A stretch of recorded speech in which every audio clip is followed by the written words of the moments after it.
A chance encounter during a storm brings together a powerful CEO and a struggling mother with her young daughter. What begins as an act of kindness quickly spirals into a tangled web of secrets, danger, and hard-fought justice. As hidden truths come to light, lives are changed, loyalties are tested, and a fierce fight for redemption unfolds. Don't forget to hit that subscribe button. And before we dive in, let us know in the comments where in the world are you watching from? Rain splashed heavily against the windshield of Daniel Cross's sleek black sedan as he navigated through the busy streets of Seattle. As CEO of one of the city's largest investment firms, every second of his day was meticulously planned. His mind churned over the details of a high-stakes merger as the city blurred past him. But then he saw her. A young woman crouched on the sidewalk, clutching a small child wrapped in a threadbare blanket. Her wet hair clung to her face as she held a damp cardboard sign. Please help. Need food and shelter. Daniel's foot hovered over the gas pedal. He'd been taught to ignore distractions, to focus on his goals. Yet something about the scene felt familiar, a tugging at the edges of his memory. Before he knew it, he rolled down the window. Do you need help? His voice was steadier than he felt. The woman hesitated, her wary eyes flicking between him and the car. I don't want to impose, she murmured. Get in, Daniel said, surprising even himself. Moments later, the woman and her child were seated in the back of his car. She introduced herself as Sarah. Her daughter Emma nestled quietly against her chest.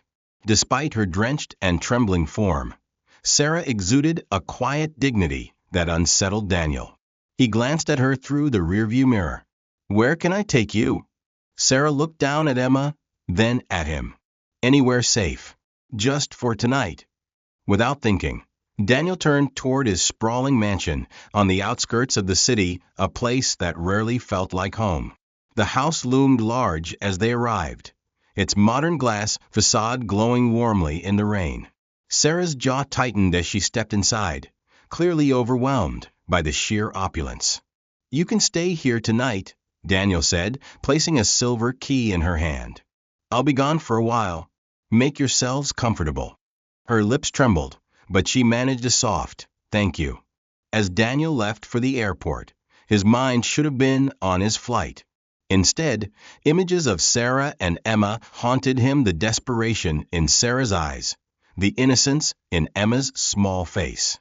Inside the mansion, Sarah settled Emma into a plush bed, marveling at the warmth and safety surrounding them.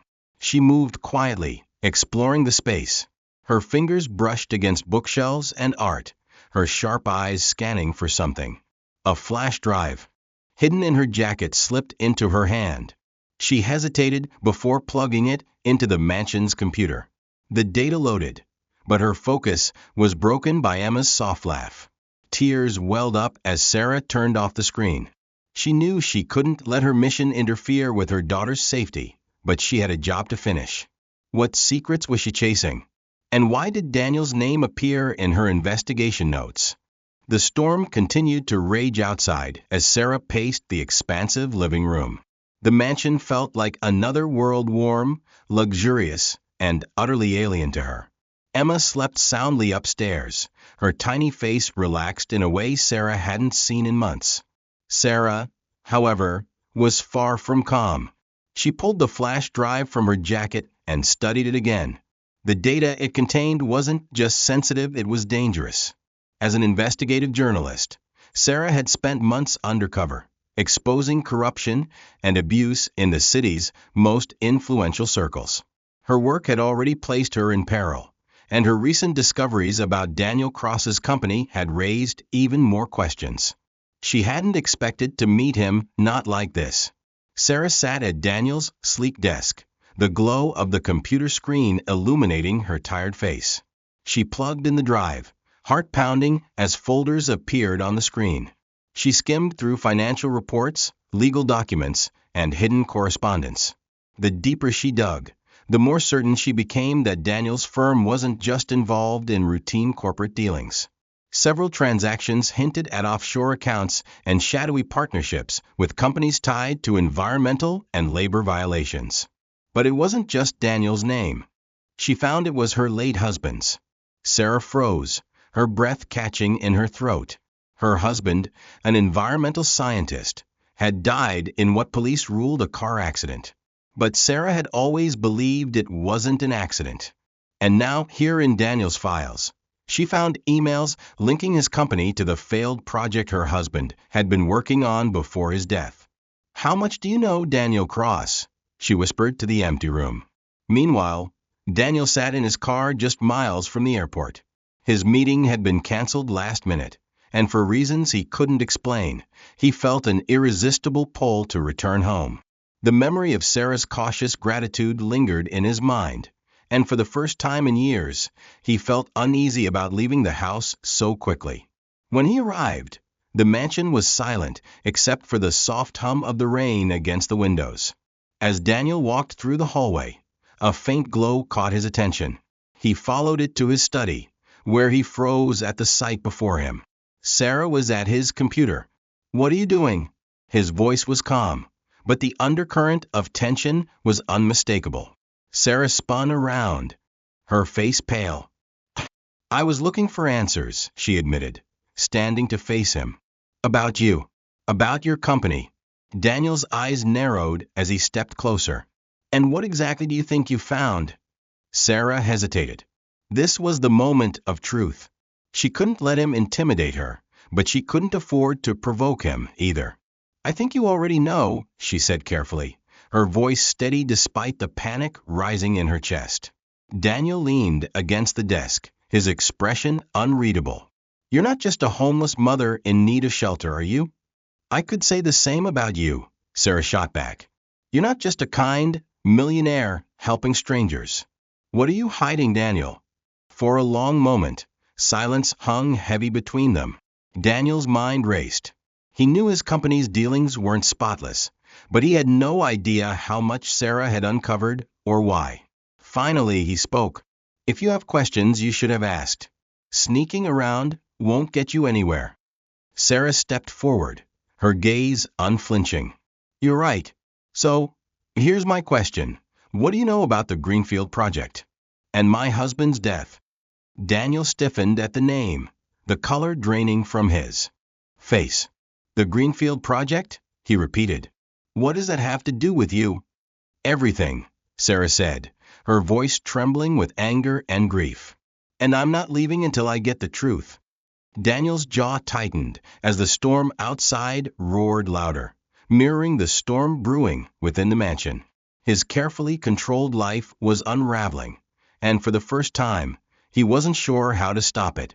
"Then I guess neither of us is going anywhere," he said, his voice low. As the rain poured down, the two stood in the study, their fates colliding in ways neither of them could yet comprehend. The air in the study felt heavy, charged with unspoken truths and rising tension. Sarah's question hung between them like a blade poised to strike. The mention of the Greenfield project had unsettled Daniel more than she had anticipated. "I don't know what you think you found," Daniel said finally, his tone guarded, "but I had nothing to do with your husband's death." Sarah's eyes narrowed. "Then explain why your company's name is tied to the project he died protecting. Why your firm benefited from the funding that disappeared after his so-called accident." Daniel exhaled sharply, running a hand through his hair. "You don't know what you're talking about." "Then make me understand," Sarah shot back, her voice rising. "Because from where I stand, you look guilty." Daniel stared at her, weighing his next words carefully. "The Greenfield project was supposed to be a breakthrough," he began. "A renewable energy initiative that could have reshaped the industry. My company invested heavily in it. But something went wrong.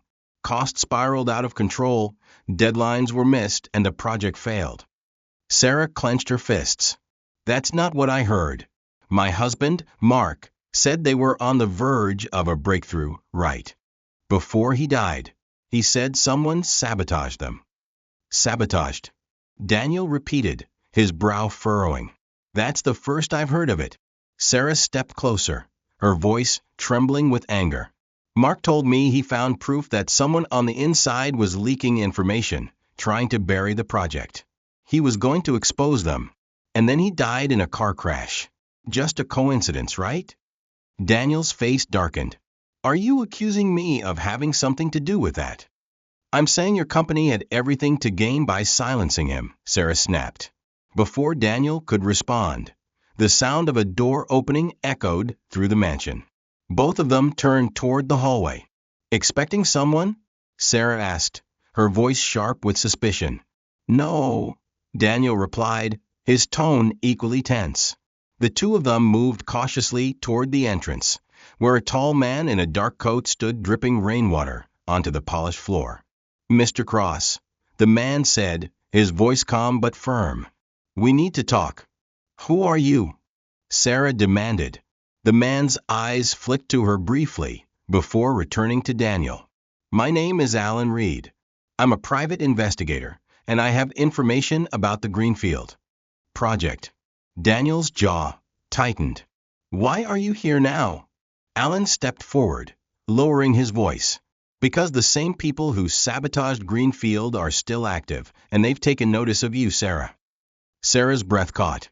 What are you talking about? Alan glanced at her. Your investigation, your husband's notes, even your recent movements, they know everything. And they don't want you digging any further. The words sent a chill down Sarah's spine. She turned to Daniel, her expression a mix of fear and defiance. Did you bring him here? Did you know about this? Daniel shook his head. No. But if what he's saying is true, you're in more danger than you realize. Convenient, Sarah said bitterly. The man whose company profited from my husband's death suddenly wants to help me. Alan raised a hand to calm her. I'm not here to take sides. I was hired to look into the Greenfield case, and I found enough to suggest your husband's death wasn't an accident. But if you want the truth, you're going to need his help. He nodded toward Daniel. Sarah crossed her arms, glaring at both men. And why should I trust either of you? Because the people behind this don't care who gets hurt, Alan said simply. And if you don't stop fighting each other, they'll win. Reluctantly, Sarah realized Alan was right. She couldn't fight this battle alone, and Daniel might be her best shot at uncovering the truth. She looked at Daniel, her expression hard. If we're doing this, I need full access to everything, your files, your emails, your connections. No more secrets. Daniel hesitated, then nodded. Agreed. But I want the same from you. If we're going to expose whoever's behind this, I need to know everything you know. Sarah hesitated for a moment, then extended her hand. Deal. But if you cross me, Daniel, I'll make sure you regret it. A flicker of a smile crossed Daniel's lips as he shook her hand. I'd expect nothing less. As Alan began unpacking a folder of documents, the rain outside intensified, rattling against the windows. The three of them stood at the edge of a conspiracy larger than any of them had imagined. But could they work together long enough to uncover the truth, or would their fragile alliance crumble under the weight of their secrets? The mansion's study became a war room, with documents scattered across the desk and tension thick in the air. Alan Reed worked methodically, laying out what he had uncovered about the Greenfield project and the shadowy players behind it. Daniel sat rigidly in his chair, arms crossed, while Sarah stood on the other side of the desk, her fingers brushing nervously against her flash drive. She wasn't sure whether she felt more uneasy about Alan's revelations or the growing sense that Daniel might be hiding something critical. Start from the beginning, Sarah said, breaking the silence. Who sabotaged Greenfield? Alan pointed to a grainy photograph of a man in a sharp suit, his face partially obscured. This is Malcolm Thorne. He runs a shell company that funneled money out of Greenfield while pretending to be a legitimate partner. He's the reason the project collapsed. Daniel leaned forward, his eyes narrowing. Malcolm Thorne? I've done business with him before. I had no idea he was involved in this. Alan gave him a pointed look. Either you didn't know, or you didn't want to know. Thorne has a knack for making his crimes look like bad luck. Sarah studied the photo, and The accompanying documents. Thorne's name came up in Mark's notes, she said, her voice trembling slightly. Mark believed Thorne was bribing project leaders to misreport data. He was planning to confront him.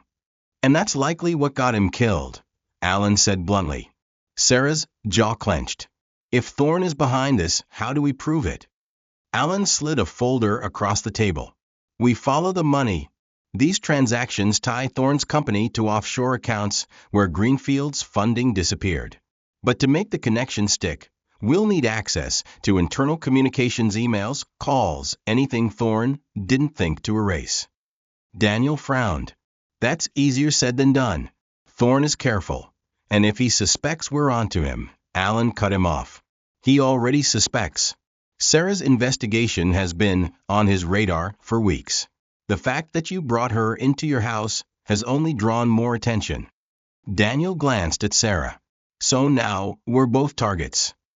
More than targets, Alan said grimly. Your liabilities. Thorne has a history of making problems disappear. The room fell silent as the weight of Alan's words sank in. Sarah's hands balled into fists. Then we don't wait for him to come after us. We take the fight to him. Alan nodded. That's the idea. But there's something else you need to know. He hesitated, his gaze shifting toward Daniel. There's a leak inside your company, Daniel. Someone close to you has been feeding Thorne information. Daniel's eyes darkened. Who? I don't have a name yet, Alan admitted. But it's someone high up. They've been covering Thorne's tracks from the inside and making sure anyone who gets too close, like Mark, pays the price. Sarah's stomach churned. So, someone at your company might have helped kill my husband? Daniel's silence was answer enough. Alan laid out a plan. They would track the money trail further and plant bait to see who in Daniel's company took the hook. Meanwhile, Sarah would dig through her husband's remaining notes for anything that could expose Thorne. This is risky, Daniel said as the discussion wound down. If we slip up, Thorne will know, and we'll be the next one silenced. Sarah fixed him with a steely gaze. Risky is all I have left, Daniel. I lost everything because of Thorne. If you're not ready for this, step aside. For the first time, Daniel saw the raw determination in Sarah's eyes. It reminded him of his own climb to the top, the way he'd fought for every inch of success. He nodded. I'm in, but we do this carefully. No loose ends. Later that night, as the mansion grew quiet, Sarah couldn't shake the feeling that something was off. Alan's warning about a leak in Daniel's company gnawed at her. Upstairs, Emma stirred in her sleep, and Sarah gently smoothed her daughter's hair. We'll get through this, she whispered. In his office, Daniel stared at a photo of his late father, who had built the company from scratch. His mind swirled with questions. Who could be betraying him? And why did Thorne target Greenfield in the first place? Unknown to either of them, a figure sat in a car parked just down the road, watching the mansion through the rain-streaked windshield. A phone buzzed with a text message. They're digging. Handle it.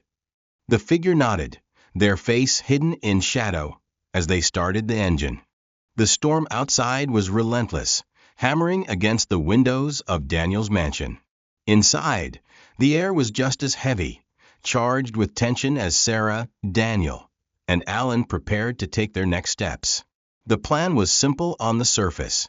Track the money trail, find the mole in Daniel's company, and expose Malcolm Thorne before he silenced them for good. But each of them knew the risks, and each carried their own doubts. The next morning, Sarah sat at the dining table, poring over her late husband, Mark's notes. His handwriting was meticulous, but the urgency in his final entries was clear. Words like Thorne, leak, and evidence jumped off the page. Sarah's heart tightened as she traced the lines of a life that had been stolen from her. Meanwhile, Daniel was in his office, reviewing the names of his senior executives. Alan's warning about a leak had unsettled him deeply. Each name on the list represented years of trust, yet one of them was actively working against him. Any luck? Alan asked, stepping into the office with a steaming mug of coffee.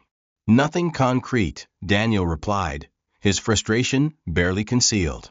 But if there's a traitor, they'll slip up. Oh, make sure of it. Alan nodded. We don't have much time. Thorne knows we're moving. He's not the type to sit back and wait. Unbeknownst to them, Thorne was already one step ahead. In a darkened office across town, Thorne studied a dossier on Daniel and Sarah, his expression cold and calculating. They're desperate, he said to the shadowy figure seated across from him. Desperation makes people reckless. Let's use that. The figure, a woman with sharp features, nodded. I'll make the call. That afternoon, Daniel called a meeting with his top executives. Sarah and Alan listened from a secure room upstairs, connected to the conference call through Alan's equipment. We've identified suspicious activity tied to our recent projects, Daniel said, his voice calm but firm. It's imperative that we double down on security and monitor all transactions. If anyone sees anything unusual, report it directly to me. As Daniel spoke, Alan watched a monitor displaying real-time data from the company's servers. A red flag suddenly appeared, indicating a transfer attempt to an offshore account. Gotcha, Alan muttered, his fingers flying over the keyboard. Downstairs, Daniel's phone vibrated with a message from Alan. It's happening now. Redirecting the transfer. Daniel remained composed, ending the meeting as if nothing had happened. As the executives filtered out of the room, his eyes locked on one man lingering near the door, Thomas Grant, his CFO and a longtime friend of the family. Thomas, a word? Daniel called out. Thomas froze but turned around, his expression neutral. Of course, Daniel. In the study, Daniel shut the door behind them, his gaze sharp. I just got word that someone attempted an unauthorized transfer to an offshore account. You wouldn't know anything about that, would you? Thomas's face didn't flinch, but his hands betrayed a slight tremor. I have no idea what you're talking about. I've always handled the company's finances with the utmost integrity. Integrity, Daniel repeated, stepping closer. Then why has your name been flagged on internal audits tied to Greenfield? Thomas's composure cracked. I was following orders, Daniel. Orders you'd want me to follow if you knew what Thorne was capable of. So you admit it, Daniel said, his voice dangerously low. Thomas's eyes darted to the door, then back to Daniel. You have no idea what you're dealing with. Thorne doesn't just ruin careers, he destroys lives. If I hadn't cooperated, I'd be the one buried 6 feet under. Upstairs, Sarah and Alan listened, their eyes wide. Thorne had someone on the inside this whole time, Sarah whispered. No wonder Mark didn't stand a chance. Alan nodded grimly. But now we have confirmation. That's the crack we needed. Back in the study, Daniel's mind raced. Thomas's betrayal stung, but his fear spoke volumes. If Thorne had this much power, how far was he willing to go to silence them? Here's what's going to happen, Daniel said, his voice steady. You're going to tell me everything you've done for Thorne. Every deal, every transfer, every meeting. And if you even think about lying, I'll make sure Thorne doesn't get the chance to ruin you, I will. Thomas swallowed hard, his shoulders slumping. Fine. But you don't understand. He's already coming for you. Both of you. Before Daniel could respond, the mansion's security alarm blared, echoing through the halls. Sarah bolted upright, clutching Emma close, while Alan grabbed his gun. They're here, Alan said grimly, heading for the door. Daniel's eyes darkened as he turned to Thomas. You better hope we survive this, because if we don't, neither will you. The storm outside seemed to grow fiercer as danger closed in, and the fight for the truth became a fight for survival. The mansion's alarm screamed through the air like a warning bell in the chaos. Sarah clutched Emma tightly, her heart racing as Alan stormed down the stairs with a gun in hand. Stay with Emma, he barked over his shoulder. Lock yourselves in a room now. Alan, what's happening? Sarah called after him. They're here. His voice was clipped, tense. Downstairs, Daniel shoved Thomas into a corner, his eyes cold. If this is Thorne's doing, you're going to help us stop it. One wrong move, and you'll wish he'd gotten to you first. Thomas's face was pale, his lips trembling, but he nodded. I'll do whatever you need. The lights flickered as Daniel stepped into the hallway. A loud crash echoed through the house, followed by muffled voices outside. He grabbed a heavy flashlight from a nearby shelf and gestured for Thomas to follow. They're trying to cut power, Daniel said, his tone grim. If they get through the gates, we're done. Alan appeared, his gun drawn. The gates are already breached. They're working fast. Who are they? Sarah asked, appearing at the top of the stairs, holding Emma close. Thorne's men, Alan replied. He doesn't just play dirty, he hires the best. These aren't amateurs. Daniel pointed to Sarah. Take Emma and stay upstairs. Do not come down, no matter what you hear. Sarah hesitated, her eyes darting between Alan and Daniel. I can't just hide. Yes, you can, Daniel interrupted firmly. Your daughter needs you safe. Go. Reluctantly, Sarah obeyed, retreating to a guest room and locking the door behind her. She pressed her ear against the wood, listening for any sign of what was happening. Alan and Daniel moved through the darkened halls, the alarm still wailing. Outside, the shadows of men approached the house, flashlights cutting through the rain. Can you handle a gun? Alan asked Daniel. Daniel snorted. I run a multi-million-dollar company, not a militia. Alan handed him a second pistol anyway. Then stay behind me and don't shoot me in the back. The first man breached the front door, his boot slamming against the lock. Alan fired, hitting him in the shoulder, and the intruder collapsed with a yell. Another man ducked into the room, firing wildly, bullets tearing into the walls. Back! Back! Alan shouted, dragging Daniel toward the kitchen. Thomas stumbled after them, his hands up in surrender. I don't want any part of this. You're already in it, Daniel snapped. The group retreated into the kitchen, overturning a heavy table to use as cover. Alan peeked around the corner, counting 3 more attackers advancing cautiously. They're trying to pin us down, he muttered. Suggestions?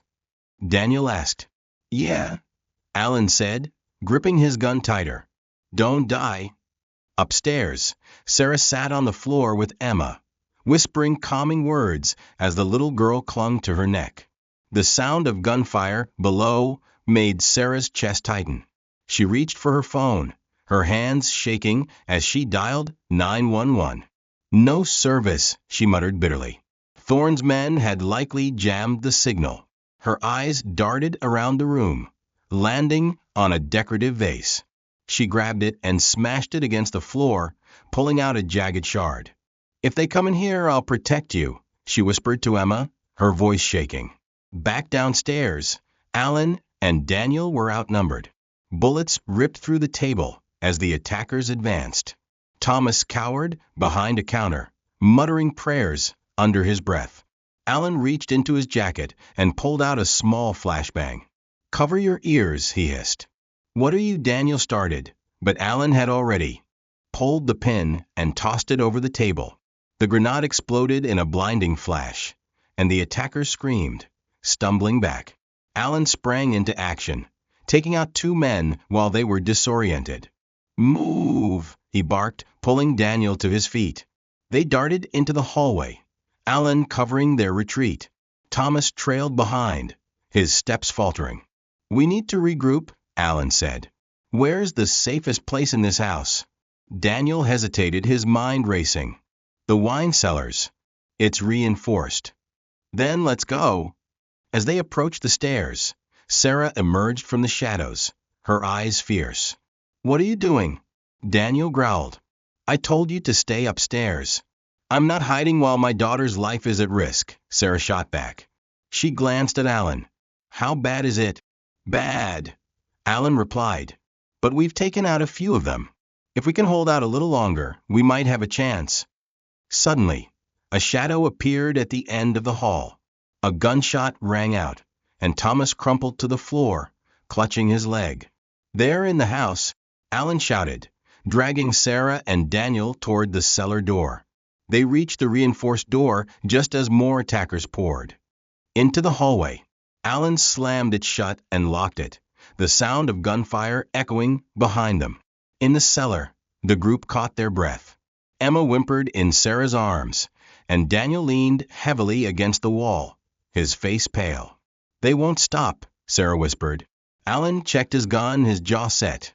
"Then neither will we." As the pounding on the cellar door grew louder, Daniel glanced at Sarah, his voice low and steady. "If we make it through this, I promise we'll end Thorn together." The door shuddered under the force of another impact, and the group braced themselves for what was coming next. The pounding on the cellar door echoed like thunder, each strike rattling through the reinforced steel. Daniel, Sarah, Alan, and Emma huddled in the wine cellar, their breaths shallow, their minds racing. Alan reloaded his gun with practiced efficiency, his eyes fixed on the shuddering door. "They won't take long to break through," he muttered.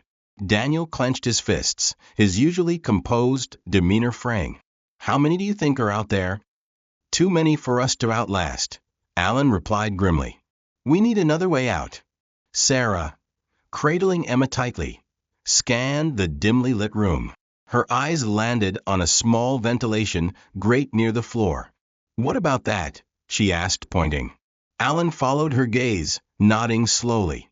"It's tight, but it might work." "Where does it lead?" Daniel hesitated, his mind racing. "It connects to the service tunnel under the house. It was meant for maintenance, but it could get us out." "Perfect," Alan said. "Sarah, take Emma and go first. Daniel and I will cover you." Sarah's heart pounded. "What about you two?" "We'll slow them down," Alan said simply, his voice steady. "Now go." With Daniel's help, Sarah pried open the grate. The cold, stale air of the tunnel beyond greeted her, sending a chill down her spine. She squeezed through the narrow opening, carefully pulling Emma behind her. "Keep moving," Daniel urged. "We'll be right behind you." Sarah crawled through the dark, claustrophobic space, the sound of her own breathing loud in her ears. Emma clung to her, whispering softly, "Mommy, I'm scared." "I know, baby," Sarah whispered back, her voice trembling. "We're almost safe. Just hold on." Behind them, the cellar door groaned under the force of repeated impacts. "They're close," Alan said, his tone urgent. Daniel glanced at the grate. "Time to go." Alan shook his head. "Not yet. If we leave now, they'll follow us straight into the tunnel.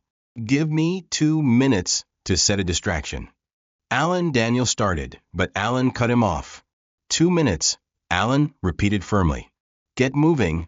Reluctantly, Daniel climbed into the tunnel, following Sarah and Emma. Behind him, Alan rigged a small explosive charge from the gear he carried, setting it near the wine racks. "This'll give you a head start," he muttered, stepping back just as the cellar door burst open. The attackers flooded into the cellar, their flashlights slicing through the darkness. Alan fired a few shots to draw their attention, then ducked into the tunnel just as the explosive detonated.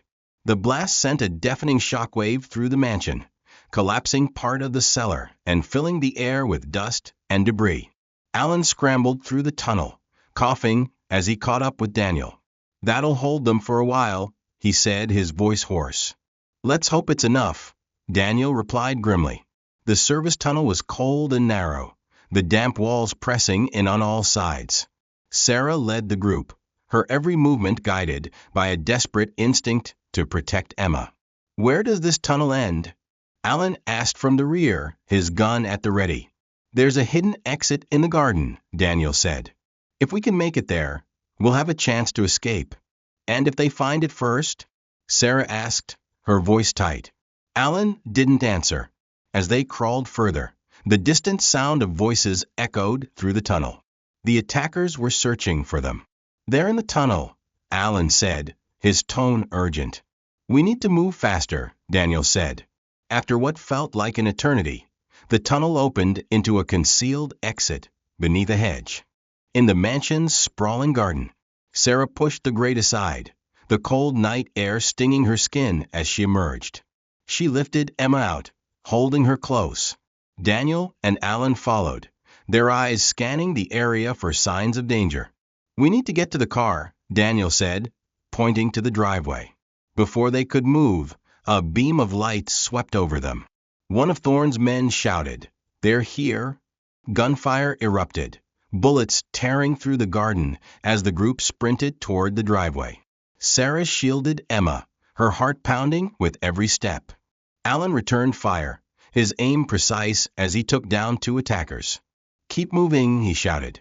As they reached the driveway, Daniel's car came into view. He fumbled for the keys, but a bullet struck the ground near his feet, making him drop them. "Go!" Alan yelled, shoving Daniel toward the car. "What about you?" Daniel asked. "I'll hold them off," Alan said, his expression resolute. "You have to get them out of here." "Alan, no!" Sarah cried, her voice breaking. "Protect your daughter," Alan said firmly. "That's all that matters." Before they could argue, Alan turned and fired into the darkness, drawing the attacker's attention. Daniel scooped up the keys, unlocking the car. "Get in," he shouted. Sarah hesitated for a moment, her heart wrenching as she watched Alan hold his ground. Then, clutching Emma tightly, she climbed into the back seat. As the car roared to life, Daniel slammed on the gas, speeding away from the mansion. In the rearview mirror, Sarah saw the flashes of gunfire and Alan's silhouette standing tall against the chaos. Tears streamed down her face as she whispered, "Thank you." But even as they escaped, one question lingered in her mind. Would Alan survive, and would they ever truly be free from Thorne's reach? The car sped through the rain-slicked streets, the mansion shrinking into the distance behind them. Sarah sat in the back seat, clutching Emma to her chest as the little girl dozed, oblivious to the chaos they had just escaped. Tears slid down Sarah's cheeks, her mind racing with thoughts of Alan. Daniel drove in silence, his knuckles white against the steering wheel. Every so often, he glanced in the rearview mirror, half expecting to see Thorne's men closing in. "We left him behind," Sarah whispered, breaking the silence. Daniel's jaw tightened. Alan knew the risks. He made his choice. "But what if he doesn't make it?" she shot back, her voice trembling. Daniel didn't answer. He couldn't. They pulled into the underground parking garage of one of Daniel's properties, a discreet apartment complex he rarely used. The building was secured with reinforced gates and a private elevator perfect for laying low. Inside the apartment, Sarah settled Emma on a couch, brushing the child's damp hair from her face. Daniel paced the room, his phone pressed to his ear. "Any word from Alan?" Sarah asked, her voice taut with worry. Daniel shook his head, frustration etched into his features. "His phone's off. Either he's in hiding or he didn't finish the thought." Sarah clenched her fists. "We can't just leave him out there." Daniel stopped pacing and faced her. "If Alan's alive, he'll find a way to contact us. Right now, our priority is staying ahead of Thorne. He won't stop until he has what he wants." "And what does he want?" Sarah demanded. "What's so important that he's willing to kill for it?" Daniel hesitated, then turned toward the large windows overlooking the city. "Leverage. Power. Thorne's been building his empire on blackmail and corruption for years. The Greenfield project exposed cracks in his operation, and your husband was too close to the truth. Now, with your investigation and the trail Alan uncovered, we're threats he can't ignore." Sarah's voice hardened. "So what's next? Do we keep running while he hunts us down?" "No," Daniel said, his tone resolute. "We stop running. We take the fight to him." Just as the tension peaked, Daniel's phone buzzed.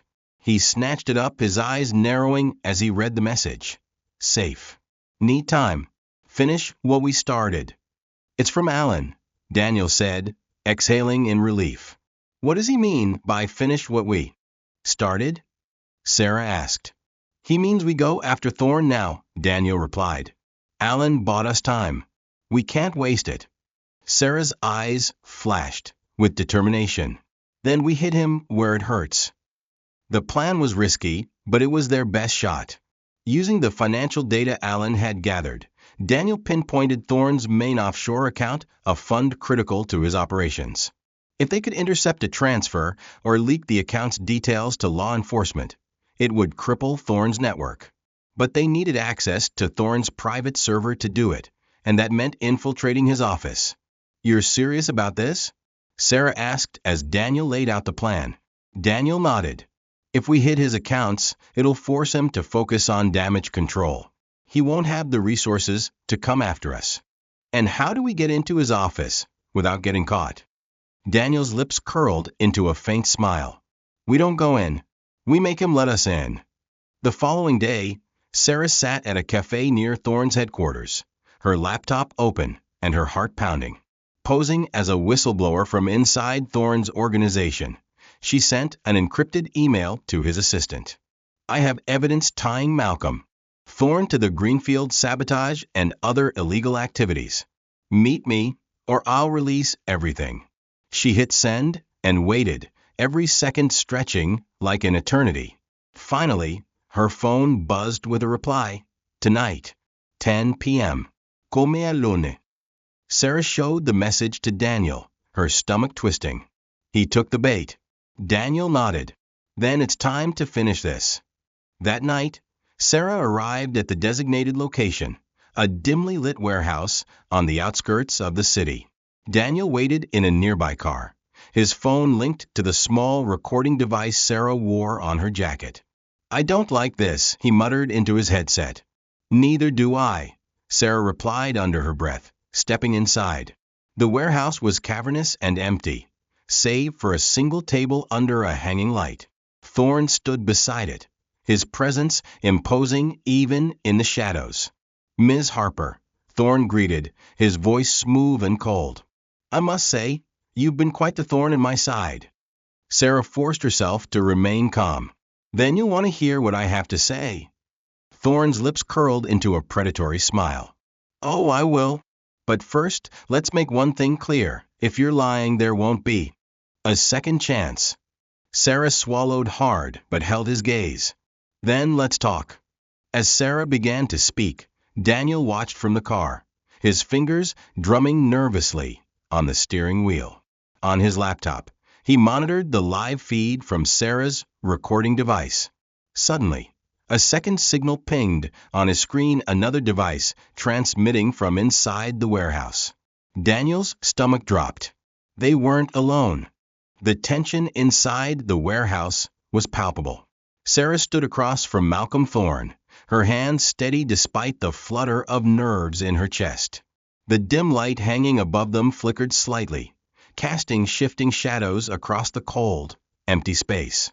"What exactly do you think you can offer me, Miss Harper?" Thorne asked, his tone laced with skepticism. Sarah took a calming breath, her voice firm. "I have documents from my husband's files that connect your operations to the Greenfield project's collapse. If you don't want them to become public knowledge, you'll hear me out." Thorne's lips curled into a faint smile. "And what makes you think you're in a position to bargain?" Outside, Daniel sat in his car, the soft hum of his laptop filling the silence. His eyes narrowed as a second signal lit up on his screen, a live video feed originating from inside the warehouse. "There's another device broadcasting," he muttered, tapping furiously at the keyboard. "Another feed?" Alan's voice crackled through the car speaker. Daniel nodded, his focus sharp. "Someone else is monitoring this." Thorne's prepared for more than just a negotiation. "What do you want to do?" Alan asked. Daniel's grip tightened on the steering wheel. "We stay the course for now. Sarah needs more time." Inside the warehouse, Thorne leaned casually against the table, his smile fading as his eyes studied Sarah. "You're bold, I'll give you that. But boldness doesn't guarantee safety." Sarah stood her ground. "Neither does ignoring the evidence I have. If you think I'm bluffing, go ahead, test me." Thorne's gaze hardened, but before he could respond, the door at the far end of the warehouse creaked open. Two of his associates stepped inside, their presence a clear signal that he wasn't alone. Sarah's pulse quickened, but she refused to let her fear show. "You came prepared," she said, her tone even. Thorne chuckled lightly. "Always." In the car, Daniel watched the live feed, his frustration building. He glanced at his sidearm, then at the warehouse ahead. "I'm going in," he said into his headset. "Be careful," Alan warned. Daniel exited the car, moving quickly, but quietly toward the warehouse. Back inside, Thorne's amusement shifted to annoyance. "Enough games, Ms. Harper. If you have something to say, say it." Sarah took a step back, her fingers brushing against the small recording device in her pocket. "What I have," she said slowly, "is already in motion. This conversation is being recorded. Every word you've said tonight is being transmitted to a safe location." Thorne's composure faltered, his smile disappearing. "You're bluffing." "Am I?" Sarah replied, raising her chin. "If something happens to me, your entire operation will be exposed." At that moment, Daniel entered the warehouse, his presence drawing Thorne's attention. "Ah, Mr. Cross," Thorne said, regaining his composure. "How predictable." Daniel's voice was steady. "Let her go, Thorne. This doesn't have to escalate." Thorne chuckled. "And why would I do that?" Before Daniel could answer, the faint sound of sirens echoed in the distance. Thorne's eyes darted to the exit, calculating his next move. "I don't think you want to stick around," Daniel said. Thorne smiled faintly. "This isn't over." He turned to his associates. "We're leaving." Sarah let out a breath she hadn't realized she was holding as Thorne and his men exited the warehouse. As the sirens grew louder, Daniel turned to Sarah. "Are you okay?" She nodded, her hands shaking slightly. "We got what we needed." The recording device worked. Daniel allowed himself a small smile. "Then we have what we need to bring him down." The two of them exited the warehouse, their resolve stronger than ever. As they stepped into the night, Sarah glanced back at the warehouse, her mind racing. "He's running now," she said softly. "But we're not stopping." Daniel nodded. "We finish this together." The air in the rented office space buzzed with anticipation. Sarah sat at the desk, her laptop open, as the recording from the warehouse played on the screen. Malcolm Thorne's voice echoed in the room, his words undeniable evidence of his role in the Greenfield Project's sabotage and the web of corruption surrounding it. Daniel stood behind her, arms crossed, his expression a mixture of determination and exhaustion. Alan leaned against the wall, still nursing injuries from their earlier escape, but refusing to rest. "This is enough to bring him down," Alan said, breaking the silence. "The recording, the financial records, we've got everything we need." Sarah nodded, her fingers hovering over the keyboard. "We send this to the authorities, the press, everyone." Daniel hesitated, his voice calm but firm. "We need to be strategic. If we don't time this right, Thorne could still slip away. He's got resources, allies. He won't go down without a fight." The plan they devised was bold but calculated. They would release the evidence to key investigative journalists and government agencies simultaneously, ensuring Thorne couldn't suppress the information before it spread. Meanwhile, Alan would deliver a copy of the evidence directly to a trusted contact in law enforcement, someone outside Thorne's sphere of influence. "We need to keep moving after this," Daniel said. "The moment Thorne realizes what's happening, he'll come after us." Sarah's gaze hardened. "Let him try. He won't stop us." Alan smirked. "That's the spirit." At exactly 8 a.m. the next day, Sarah hit the send button. Within moments, the evidence flooded inboxes across the city. Reporters began posting headlines online, the first wave of a story that would dominate the news cycle. Malcolm Thorne exposed. Corruption, sabotage, and the Greenfield scandal unveiled within hours. The story was everywhere. Social media erupted with outrage, while law enforcement agencies issued statements promising thorough investigations. Across town, Thorne paced in his penthouse office, his face pale with rage as the headlines scrolled across his tablet. His phone buzzed incessantly with calls from his associates, all demanding answers. "How did this happen?" he growled, slamming the tablet onto his desk. "It's over, Malcolm," one of his advisors said cautiously. "The evidence is too strong. We can't bury this." Thorne's eyes narrowed. "It's not over until I say it is." He turned to his assistant. "Find them now." As the news spread, Sarah, Daniel, and Alan relocated to another safe house, their nerves taut as they waited for the fallout. It didn't take long. By nightfall, they spotted a black SUV circling the block. "They're here," Alan muttered, checking his sidearm. Sarah tensed. "We knew this would happen. What's the plan?" Daniel's voice was steady. "We stay together. Thorne's power is crumbling, and he knows it. This is desperation." The SUV parked across the street, and moments later, two men stepped out, their expressions grim. "Stay back," Alan instructed, stepping toward the door. "If they come in, we're ready." But the confrontation didn't escalate. The men paused at the edge of the property, their phones buzzing. One of them glanced at the screen, his face tightening, before they both retreated to the vehicle and drove away. "What just happened?" Sarah asked, peering out the window. Alan grinned. "That's the sound of Thorne losing control. His men are abandoning ship." The next day, news broke that Thorne had been arrested.